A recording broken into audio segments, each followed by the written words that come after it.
कि क्या काम कैसे करना है, कब करना है, ये कौन कंट्रोल कर रहे हैं, ये ब्रेन कर रहा है। अच्छा, it is responsible for coordination, ये कोऑर्डिनेशन के लिए इंपॉर्टेंट है, हम आहंगी के लिए, किस चीज की, सारे ऑर्गन्स की आपस में ना, सब ऑर्गन्स मिलकर एक पूरा सिस्टम की तरह काम करते हैं, सबको जोड़ कर रखते हैं, सबको कोऑर्डिनेट करवाता है ये सब के सब ऑर्गन्स को। वरना क्या पता कौन सा ऑर्गन, सब ऑर्गन्स तो अपना अपना फंक्शन परफॉर्म कर रहे हैं ना, लेकिन ब्रेन क्या करता है, उन सबके फंक्शंस को जो है वो कोऑर्डिनेट करवाता है।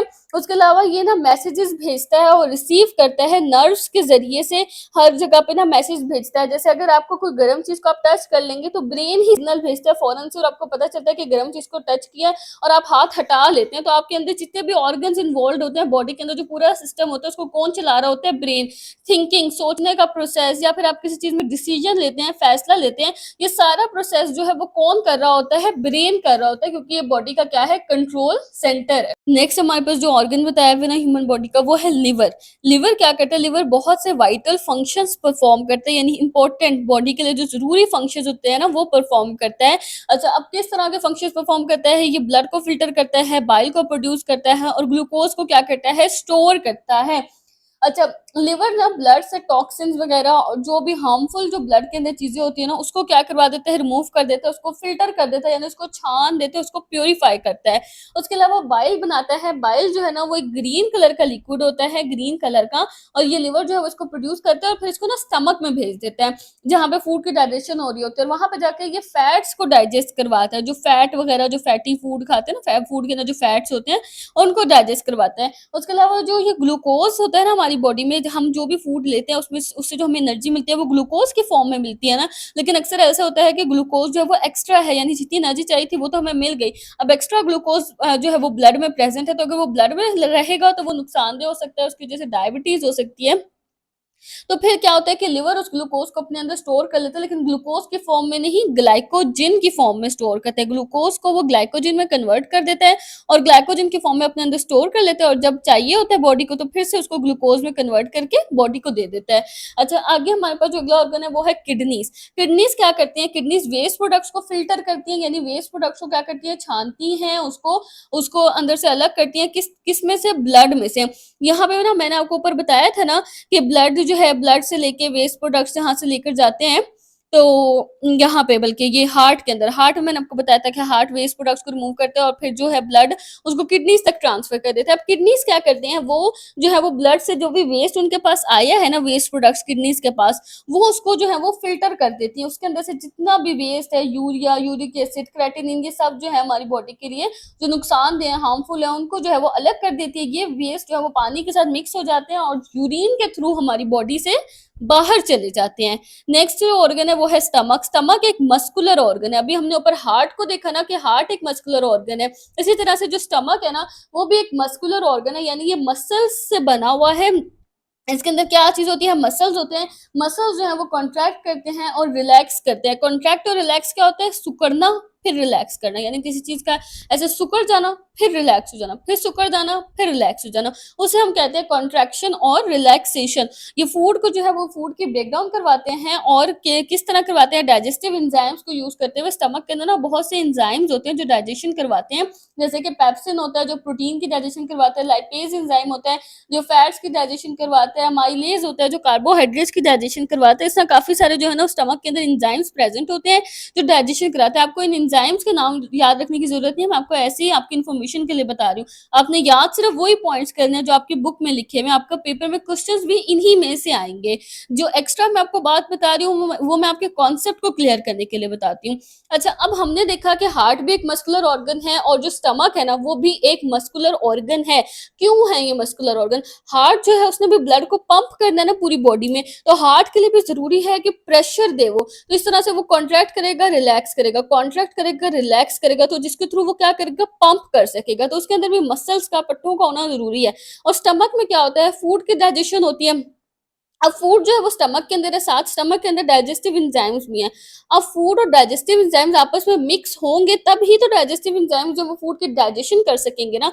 तो स्टमक में भी यही होता है कि जो मसल्स है ना वो कॉन्ट्रैक्ट करते हैं, रिलैक्स करते हैं, कॉन्ट्रैक्ट करते हैं और रिलैक्स करते हैं, और इस तरह से ना एक मूवमेंट सी प्रोड्यूस होती है। जैसे समझ लें कि हमने अगर किसी बॉटल में जो है वो पानी डाला है, साथ हमने उसमें जो है वो नमक या शुगर वगैरह डाली है, चीनी डाली है, इस तरह से कुछ ना कुछ डाला है। अब हमने उसके अंदर अगर उसको मिक्स करना है तो हम बॉटल को ऐसे ऐसे करके शेक करेंगे ना ताकि वो मिक्स हो जाए। इस तरह से स्टमक भी जब वो कॉन्ट्रैक्ट और रिलैक्स करते हैं ना यूं, तो उसके अंदर जो चीजें होती है ना वो आपस में क्या हो जाती है, मिक्स हो जाती हैं, और डाइजेस्टिव एंजाइम जो है वो फूड की क्या करवा देते हैं, डाइजेशन करवा देते हैं। नेक्स्ट हमारे पास जो ऑर्गन है वो है इंटेस्टाइन। इंटेस्टाइन जो है वो लॉन्ग लंबे लंबे से ट्यूबुलर ऑर्गन है, बिल्कुल इस तरह जैसे एक ट्यूब से बनी होती है ना, पाइप बना होता है, जैसे पाइप हम देख रहे होते हैं ना, इस तरह के ये स्ट्रक्चर्स होते हैं और बहुत लॉन्ग होते हैं। ये ना इस तरह से बॉडी के अंदर यूं करके ना ऑर्गेनाइज होके पड़े हुए होते हैं।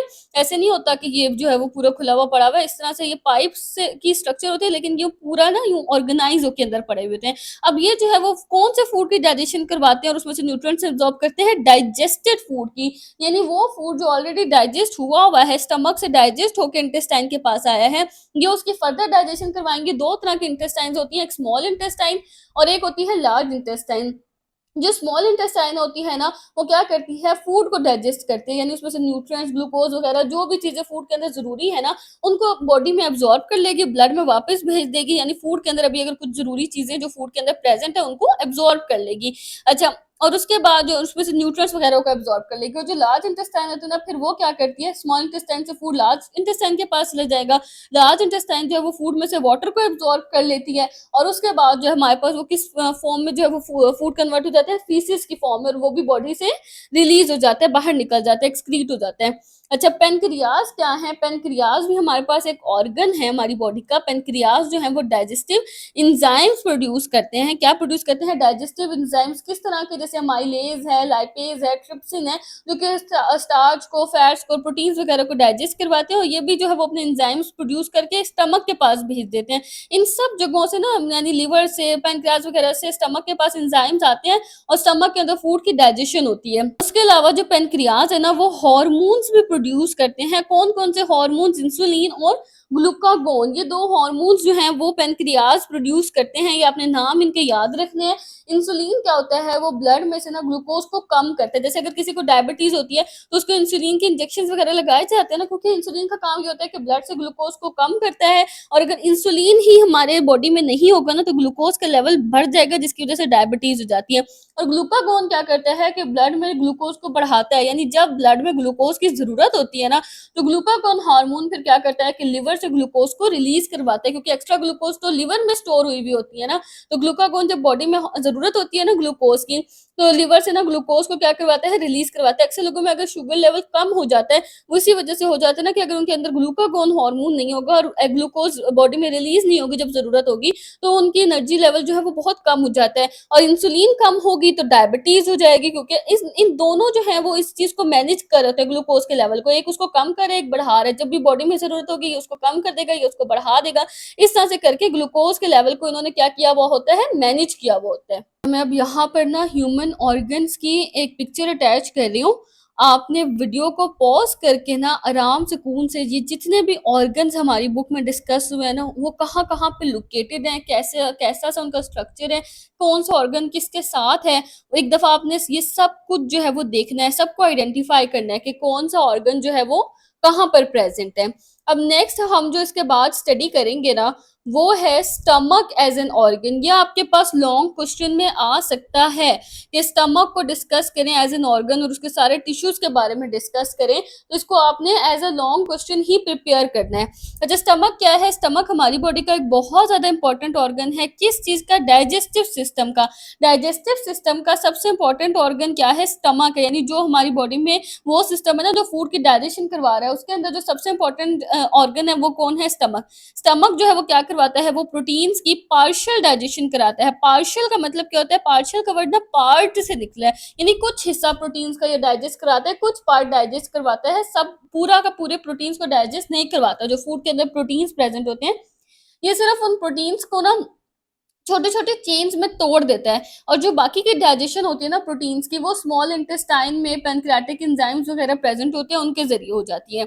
अच्छा, स्टमक जो है वो फूड को स्टोर भी करता है, यानी जो फूड हम खाते हैं ना, हमारे स्टमक के वॉल्स जो है वो उसको अपने अंदर कुछ घंटे तक स्टोर करके रखती हैं, इसलिए होता है ताकि फूड जो है वो आहिस्ता-आहिस्ता से इंटेस्टाइन में जाए और डाइजेशन का प्रोसेस जो है वो स्मूथली हो। तो फूड को ऐसे नहीं है कि स्टमक में आया और स्टमक ने उसको फटाफट इंटेस्टाइन में भेज दिया, बल्कि वो स्टमक के अंदर कुछ टाइम तक ठहरता है, उसके अंदर उसकी स्लोली स्लोली जो है वो डाइजेशन होती है, और फिर आहिस्ता आहिस्ता जो है वो फूड के पार्टिकल्स इंटेस्टाइन की तरफ जाना शुरू होते हैं। अच्छा, स्टमक के अंदर कौन कौन से टिश्यूज है उनको नीचे जो है वो डिस्कस किया हुआ है। सबसे पहला टिश्यू जो है ना वो है एपीथीलियल टिश्यू। एपी का मतलब होता है अपर, अपोन या ऊपर वाली, और हमारे पास जो थीलियम है ना उसका मतलब होता है कवरिंग, यानी जो स्टमक की सबसे पहली कवरिंग है ना वो एपीथीलियल है।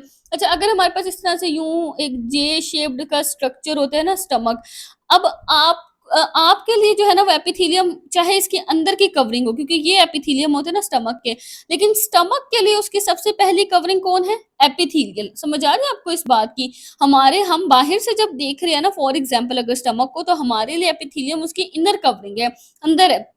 लेकिन स्टमक की सबसे पहली कवरिंग कौन है? ये जो स्टमक ऐसे पड़ा है अंदर, उसके अंदर जो भी पार्टिकल्स पड़े हैं, जो भी चीजें हैं, उनके लिए सबसे पहली लेयर कौन है? एपिथेलियल टिश्यू की है। ये इनर वॉल होती है स्टमक की, जो अंदर की वॉल है ना, जो स्टमक के अंदर वॉल है, वो किससे बनी होती है? एपिथेलियल टिश्यू से बनी होती है। अच्छा, ये जो एपिथेलियल टिश्यूज है ना, ये ग्लैंडुलर होते हैं नेचर में। ग्लैंडुलर का मतलब क्या होता है कि ऐसे ऑर्गन जो ग्लैंड से बने होते हैं। ग्लैंड्स क्या होती हैं? जो कुछ ना कुछ सिक्रीट करती हैं, रिलीज करती हैं, प्रोड्यूस करती रहती हैं कुछ ना कुछ हार्मोन्स वगैरह, इस तरह से कुछ सिक्रीट करती हैं, उन्हें हम कहते हैं ग्लैंड्स। जैसे हार्मोन्स भी जो है ना वो ग्लैंड से ही बनते हैं। अच्छा, तो ये जो ग्लैंडुलर होता है नेचर में स्टमक, और ये क्या एपिथेलियल टिश्यू, और ये क्या सिक्रीट कर रहा है? अगर ये ग्लैंडुलर है तो कुछ ना कुछ सिक्रीट तो करेगा ना। ये म्यूकस सिक्रीट करते हैं। म्यूकस क्या होता है? म्यूकस ना ऐसे एक स्लाइमी सा, चिकना सा, एक लिक्विड सा होता है, उसको हम कहते हैं म्यूकस। अच्छा, ये म्यूकस जो है ना वो स्टमक की वॉल्स को एसिड वगैरह से अंदर से प्रोटेक्ट करते हैं। ऐसे एक चिकना सा, थिक सा ना लिक्विड होता है, बड़ा स्लाइमी सा इस तरह का। अच्छा, म्यूकस जो है वो क्या करता है? स्टमक की जो अंदर की वॉल होती है ना उसको लाइन कर लेता है, यानी कि ये स्टमक है ना, इसके अंदर ये जो पूरी ये वॉल है अंदर वाली, इसके इर्द गिर्द पूरी एक कवरिंग बना देता है, और इसको एसिड से प्रोटेक्ट करता है। कौन से एसिड से? हाइड्रोक्लोरिक एसिड से, HCl से, क्योंकि स्टमक के अंदर ये एसिड प्रेजेंट होता है डाइजेशन के लिए। और अब यहाँ पे ना एक क्वेश्चन अक्सर बच्चों के माइंड में आता है कि स्टमक खुद भी तो गोश्त है ना, मतलब कि मीट है स्टमक भी तो, और स्टमक अगर फूड की डाइजेशन करवा रहा है, मीट वगैरह की भी तो डाइजेशन करवा रहा है, तो ये खुद को क्यों नहीं डाइजेस्ट कर लेता है? इसीलिए नहीं करता, क्योंकि स्टमक के इर्द गिर्द जो है वो म्यूकस की एक लेयर होती है जो HCl से, जो कि डाइजेशन करता है ना, HCl हाइड्रोक्लोरिक एसिड, एसिड जो है उससे स्टमक को प्रोटेक्ट करके रखती है, बचा के रखती है, इसलिए स्टमक खुद अपनी डाइजेशन नहीं कर सकता। इसी म्यूकस की वजह से जो स्टमक की वॉल्स को क्या कर रही होती है? लाइन कर देती है, कवर कर देती है। अब ये जो टिश्यू है ना, ये क्या सिक्रीट करता है? ये एपिथेलियल टिश्यू ये गैस्ट्रिक जूसेस को भी सिक्रीट करता है। गैस्ट्रिक कौन से जूसेस होते हैं? जो स्टमक के अंदर प्रेजेंट होते हैं और ये डाइजेशन में हेल्प करते हैं। अब गैस्ट्रिक जूस के अंदर, यानी एक ना स्पेशल नाम है, ये स्टमक के डाइजेस्टिव जूस का नाम क्या है? यानी जो लिवर से प्रोड्यूस होता है उसका नाम क्या था? बाइल था ना। जो पेनक्रियाज से प्रोड्यूस होता है उसका नाम है पेनक्रियाटिक जूस, लेकिन जो स्टमक से डाइजेस्टिव जूस प्रोड्यूस होता है ना फूड की डाइजेशन के लिए, उसका नाम क्या है? गैस्ट्रिक जूस है। और ये कौन सिक्रीट कर रहे हैं? एपिथेलियल टिश्यूज इस जूस को बना रहे होते हैं। अब इस जूस के अंदर क्या-क्या होता है? इस जूस के अंदर ना एंजाइम्स होते हैं। अच्छा, अब वो एंजाइम्स कौन से हैं? पेप्सिनोजिन है एक एंजाइम।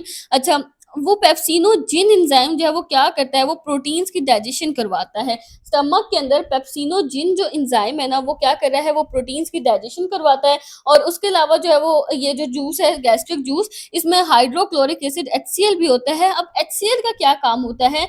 ये पेप्सिनोजिन एंजाइम को एक्टिवेट करता है ताकि वो पेप्सिन में, और वो एंजाइम जो है वो क्या करता है? फूड की डाइजेशन करता है। अब ये जो है वो थोड़ा सा कंफ्यूजिंग पॉइंट है, क्योंकि यहाँ पे क्या होता है? जो पेप्सिनोजिन है ना, स्टमक के अंदर नॉर्मली जो एंजाइम प्रेजेंट है वो कौन है? पेप्सिनोजिन। ये इनएक्टिव होता है, यानी ये एक्टिव नहीं होता, ये प्रोटीन्स को डाइजेस्ट नहीं कर सकता, लेकिन ये ऑल टाइम जो है वो स्टमक में पेप्सिनोजिन प्रेजेंट होता है। लेकिन जैसे ही कोई फूड आया, अब पता है कि इस फूड की डाइजेशन करनी है, तो उस टाइम पे HCl क्या करता है? इस पेप्सिनोजिन एंजाइम को पेप्सिन में कन्वर्ट कर देता है, और पेप्सिन जो है वो इसकी एक्टिव फॉर्म होती है पेप्सिनोजिन की, और ये जो एक्टिव फॉर्म है ना, ये क्या कर जाती है? ये प्रोटीन्स की डाइजेशन करवाती है, और फिर जब प्रोटीन्स डाइजेस्ट हो जाते हैं तो दोबारा से ये जो पेप्सिन है वो पेप्सिनोजिन में कन्वर्ट हो जाता है। तो ये इस तरह से प्रोसेस होता है। नॉर्मली स्टमक के अंदर जो है ये पेप्सिनोजिन की फॉर्म में प्रेजेंट होता है। एपिथेलियल टिश्यू के बाद कौन से टिश्यू की लेयर आती है? कनेक्टिव टिश्यू की। यह एपिथेलियल टिश्यू के बिल्कुल जो है वो नीचे प्रेजेंट होता है। जैसे ये हमारे पास है ना एपिथेलियल टिश्यूज, ये लेयर है एपिथेलियल टिश्यूज के। उसके बाद कौन सी लेयर होगी? कनेक्टिव टिश्यूज की लेयर होगी। अब ये जो कनेक्टिव टिश्यूज है ना, ये क्या करते हैं? ये स्टमक को जो है वो स्ट्रेंथ प्रोवाइड करते हैं, उसको सपोर्ट प्रोवाइड करते हैं। अब इनके अंदर क्या होता है? कनेक्टिव टिश्यूज के अंदर ब्लड वेसल्स होती हैं, नर्व्स होती हैं और लिम्फेटिक्स होती हैं। ब्लड वेसल्स क्या करती हैं? ऑक्सीजन और न्यूट्रिएंट्स वगैरह को ट्रांसपोर्ट करवाते हैं, जैसे आर्टरीज, वेन्स, कैपिलरीज, ये सब ब्लड वेसल्स हैं। नर्व्स प्रेजेंट होती हैं जो कि हमारे पास जो है वो उसमें स्पाइनल नर्व्स वगैरह होती हैं, जो हमारे पास वहां से आ रही होती है, ब्रेन से आ रही होती है। नर्व्स सिग्नल्स लेकर आ रही होती हैं ताकि वो ब्रेन जो है वो स्टमक को सिग्नल्स देता है ना सिक्रीशंस वगैरह रिलीज करने के लिए भी। अगर फूड आ रहा है तो सिक्रीशन जो बाकी ऑर्गन्स ने भी रिलीज करनी है और स्टमक ने भी रिलीज करनी है फूड को डाइजेस्ट करने के लिए, तो उसके लिए जो सिग्नल्स लेकर कौन आती है? नर्व्स आती हैं ब्रेन से। फिर लिम्फेटिक्स। लिम्फेटिक्स क्या होता है? लिम्फेटिक्स जो है वो एक्स्ट्रा फ्लूइड को ड्रेन करती है। भी इसी तरह से जैसे ब्लड वेसल्स होते हैं, इसी तरह से ये वेसल्स होती हैं। लेकिन ये किस लिए होती है? ये तो ब्लड के लिए होती है ना, इसमें फ्लूइड होता है। ये जो भी हमारी बॉडी के अंदर एक्स्ट्रा फ्लूइड होता है ना, उसको ये क्या कर देती है? उसको ड्रेन कर देती हैं, उसको जो है वो ड्रेन आउट करती है। और उसके अलावा क्या करती है? बॉडी को इम्यूनिटी प्रोवाइड करते हैं, यानी जो भी बीमारियां या जो भी चीजें होती है ना, उनसे लड़ने की जो ताकत होती है बॉडी के अंदर, इम्यूनिटी जो होती है वो प्रोवाइड करती है। नेक्स्ट जो हमारे पास लेयर है ना, वो किस चीज की है? वो मसल टिश्यूज की लेयर है। मसल टिश्यूज जो है उसके अंदर 3 लेयर्स होती हैं, यानी एपिथेलियल टिश्यू के बाद हमारे पास कनेक्टिव टिश्यू आ गया और फिर मसल टिश्यू आ गया। मसल टिश्यू के फर्दर जो है वो 3 लेयर्स प्रेजेंट होती हैं। यहाँ पे आपको नजर आ रहा है ना, एपिथेलियल टिश्यू की लेयर है, फिर कनेक्टिव टिश्यू की लेयर है और फिर मसल टिश्यूज की जो है वो 3 लेयर्स हैं। एक लेयर लॉन्गिट्यूडनल लेयर होती है, जिसमें जो सारे सेल्स है ना वो इस तरह से लॉन्गिट्यूडनल लंबे लंबे इस तरह से पड़े होते हैं। एक सर्कुलर लेयर होती है जिसमें सेल्स यूं ना सर्कल में जा रहे होते हैं। और एक होती है ओब्लीक लेयर। ओब्लीक कहते हैं टेढ़ा को। लॉन्गिट्यूडनल होता है लंबाई वाला, सर्कुलर होता है जो गोलाई में जा रहे होते हैं। यानी लॉन्गिट्यूडनल लेयर तो यूं लंबाई में आ रहा है ना, मैं यहाँ पे पिक्चर भी अटैच की है तो आपको उसमें से भी क्लियर नजर आ रहा है कि 3 लेयर्स किस तरह की है। पहली लॉन्गिट्यूडनल है, इस तरह लंबाई में इसके जो है वो सारे सेल्स अरेंज हैं। और जो हमारे पास सर्कुलर लेयर है वो इस तरह से गोलाई में जा रहे हैं। और फिर जो ऑब्लीक है, ऑब्लीक का मतलब होता है तिरछा या फिर टेढ़ी जो चीज होती है ना, तिरछा, उसको कहते हैं ऑब्लीक। तो ऑब्लीक के अंदर जो सेल्स है वो कैसे हैं? तिरछे आ रहे हैं, टेढ़े आ रहे हैं। जो लॉन्गिट्यूडनल है ना वो फूड को आगे पुश करने में हेल्प करती है। अच्छा, सर्कुलर वाली क्या करती है? सर्कुलर वाली स्टमक को स्क्वीज करती है, यानी स्टमक को यूं श्रिंक करने में, ओपन करने में जो है वो सर्कुलर वाली हेल्प करती है। लॉन्गिट्यूडनल वाली जो है वो फूड को आगे स्टमक तक पुश करने में या स्टमक से बाहर आगे पुश करने में हेल्प करती है। और ओब्लीक, ये जो तिरछी लेयर्स है ना, ये क्या करती हैं? ये ग्राइंडिंग और मिक्सिंग में हेल्प करती हैं। यानी फूड ने जो डाइजेस्ट होना है तो ग्राइंड ही होना है ना, छोटे छोटे पार्टिकल्स में कन्वर्ट हो जाना है। और उसके अलावा फूड के अंदर डाइजेस्टिव जूसेस में भी मिक्स होना है, तो ये ग्राइंडिंग और मिक्सिंग में हेल्प करती हैं। तो इन लेयर्स की वजह से ही मसल्स जो है वो कॉन्ट्रैक्ट करते हैं, रिलैक्स करते हैं और फूड जो है वो जो गैस्ट्रिक जूसेस है, डाइजेस्टिव जूसेस है, उनके साथ क्या हो जाता है? मिक्स हो जाता है। उसके बाद हमारे पास एक और आउटर कनेक्टिव टिश्यू की लेयर होती है। मतलब एक कनेक्टिव टिश्यू के बाद मसल टिश्यूज आ गए, फिर आउटर बाहर एक और कनेक्टिव टिश्यू की लेयर होती है। ये सबसे बाहर वाली स्टमक की लेयर होती है। यानी जो स्टमक की सबसे बाहर वाली लेयर है ना, वो कौन सी है? आउटर कनेक्टिव टिश्यू की लेयर होती है।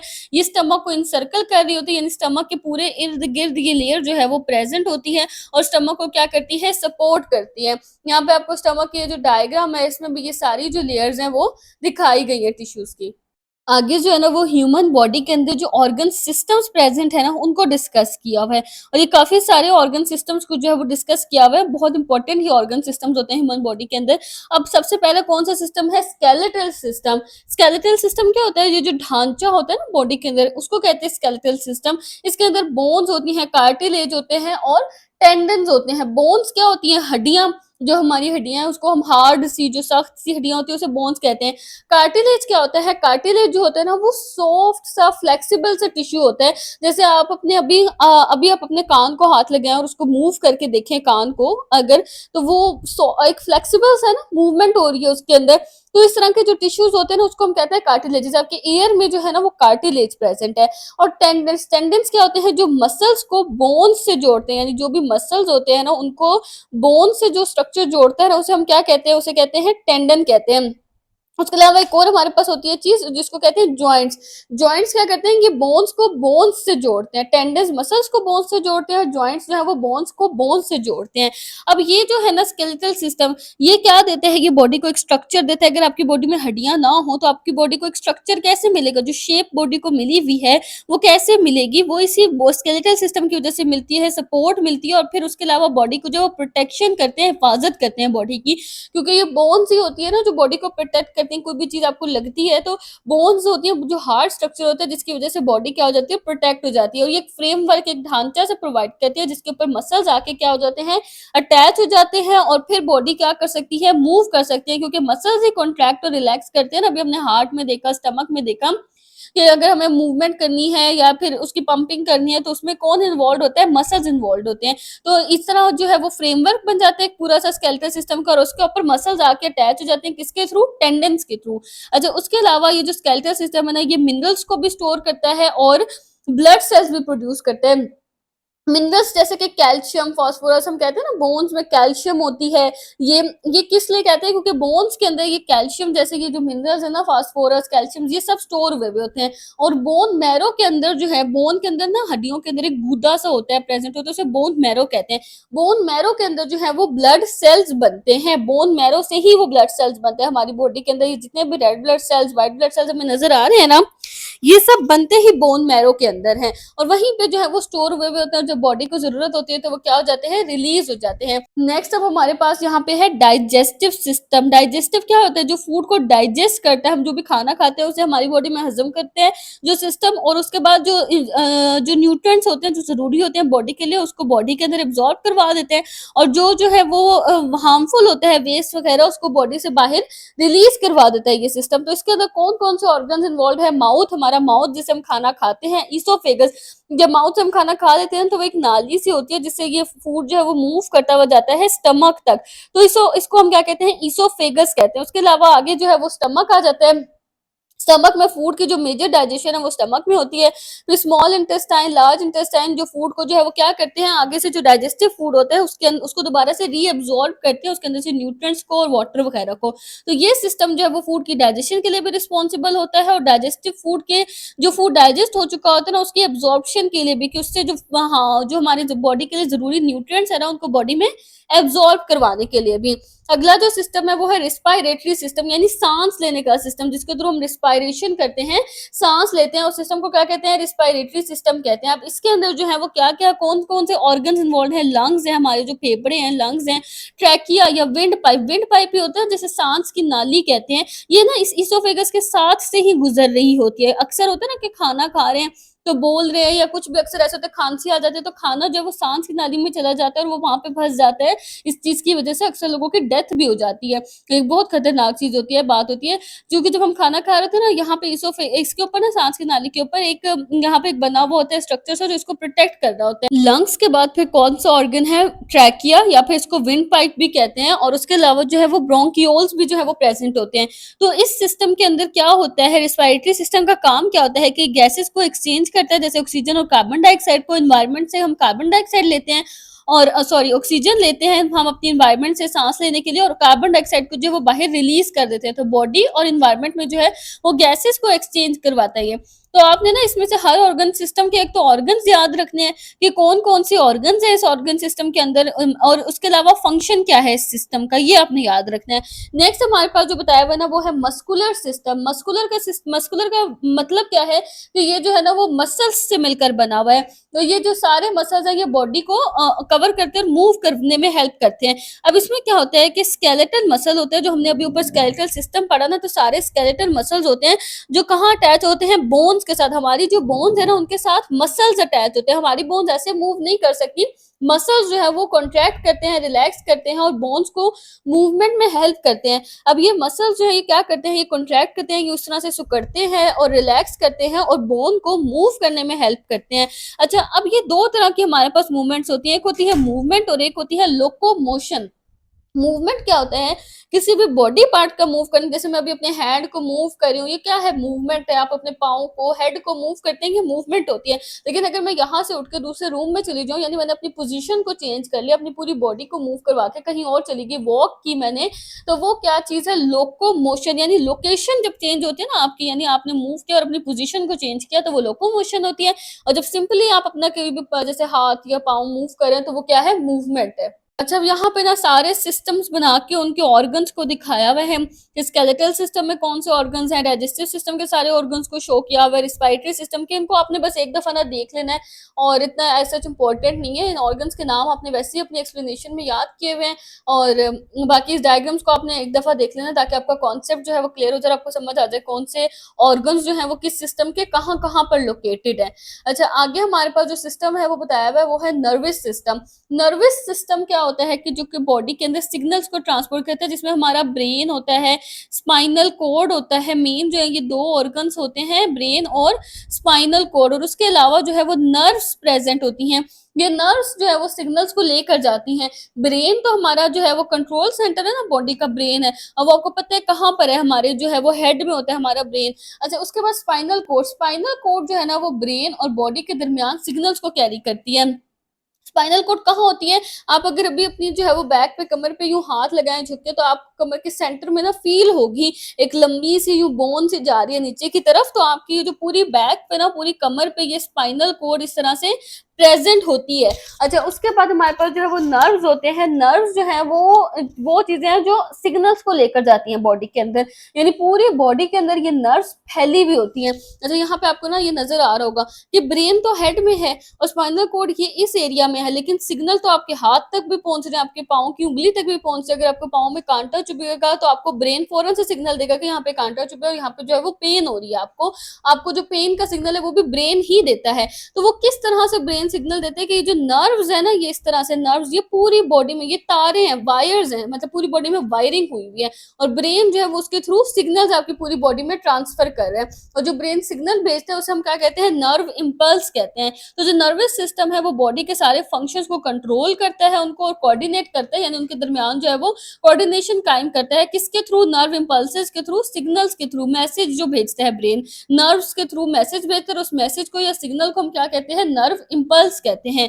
आगे लास्ट में बताया हुआ है ब्लड सर्कुलेटरी सिस्टम के बारे में, यानी ये वो जो है वो ऑर्गन सिस्टम है जो ब्लड को पूरी बॉडी में सर्कुलेट करवाता है, यानी पूरी बॉडी में मूव करवाता है। सर्कुलेट का मतलब क्या है कि पूरी बॉडी में उसको मूव करवा देता है ना, घुमाता है पूरी बॉडी के अंदर, खून की गर्दिश करवाता है। अब इसमें कौन कौन से ऑर्गन्स हैं, हार्ट हैं, ब्लड वेसल्स हैं, ब्लड वेसल्स में जो है वो आर्टरीज, वेन्स, कैपिलरी सब आ जाएंगे, और ब्लड है, यानी कि मेन काम क्या है कि ब्लड की सर्कुलेशन करवानी है। तो ब्लड को पंप कौन कर रहा है, हार्ट। ब्लड को लेके कौन जाएंगी, ब्लड वेसल्स लेके जाएंगे। और ब्लड भी हमारे पास क्या है, एक ऑर्गन है।